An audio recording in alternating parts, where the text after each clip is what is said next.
Tough times for tenacious Tigray. From the Spectator.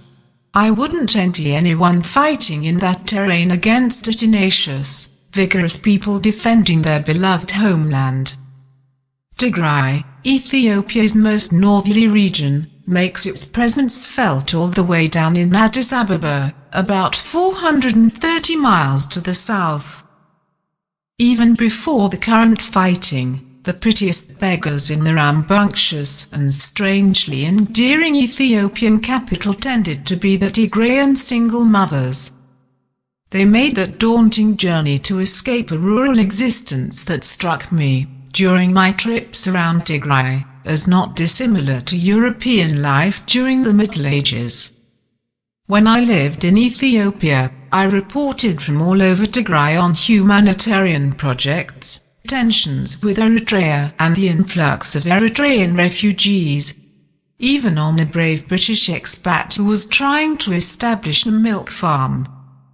I developed a soft spot for the Tigrayans' vigor and friendly boldness, a contrast to the polite but taciturn Amhara people in Addis Ababa. It's Ethiopia's equivalent to the ebullient Irishman versus the stiff upper-lipped Englishman.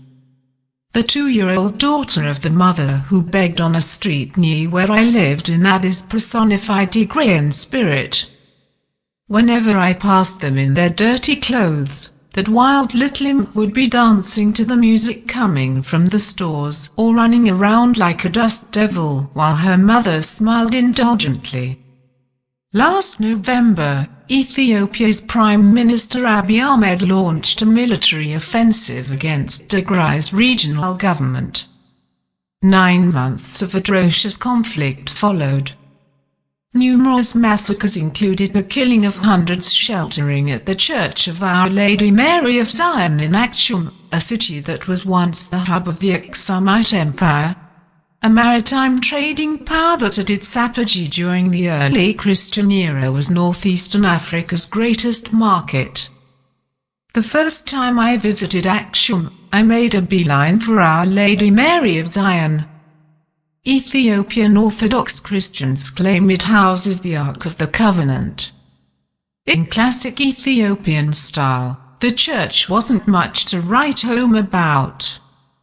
The repository of this fabled treasure that has bewitched imaginations and inspired the first and arguably best Indiana Jones film, Raiders of the Lost Ark, was even blander.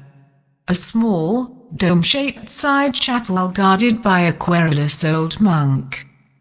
My Indiana Jones pretensions deflating, I derived consolation from a nearby field of mysterious-looking and intricately carved memorial obelisks from the 3rd to 4th centuries AD. The largest, some 108, lies wrecked where it fell, like Ozymandias. At Adigrat, a key city taken by federal forces as they closed in on the regional capital of Mekelle last November, I got to grips with Tihilo, Tigray's answer to Swiss fondue. Barley balls are pierced by twin-pronged carved sticks, dipped in a fiery-looking sauce and placed atop a large plate of injera, a giant grey spongy pancake-like bread whose rubbery surface serves as the platform for most Ethiopian meals. Like most meals in Ethiopia, a ceremony involving a comely young maiden attends this Tigrayan specialty. She sits by your table, rolling little balls of barley between her hands. Federal troops also took the historic town of Adwa, the scene in 1896 of a climactic battle against the invading Italians, whose defeat made Ethiopia the only African country not to be colonized. The battle became a symbol of Pan-Africanism and remains a source of enormous pride to Ethiopians. On its anniversary, I've seen drunken Ethiopians in the bars of Addis Ababa becoming so impassioned that foreigners take note of the nearest exit. And then there is poor Mekelle. Many of its buildings are now pockmarked by bullets or smashed by artillery. Once lovely to visit, Mekelle's wide, palm-lined avenues and cobbled central area of cafes and frisky bars had the feel of a laid-back Mediterranean oasis.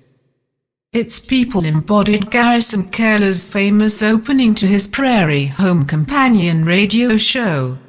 Welcome to Lake Woebegone, where all the women are strong, all the men are good-looking, and all the children are above average. Those Tigray women. So stylish and bold in delicate, ankle-length white dresses with brightly embroidered patterns down the center and edges, set off by gold jewelry. Hair tightly braided from the forehead in neat parallel lines that frizz out explosively beneath a white Nutella shawl.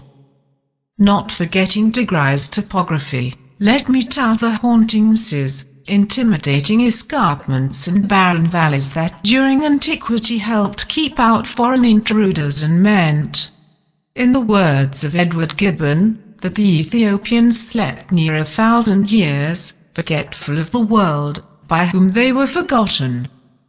Amid those cliff-top monasteries and rock-hewn churches I once visited, there have now been further scenes of massacre.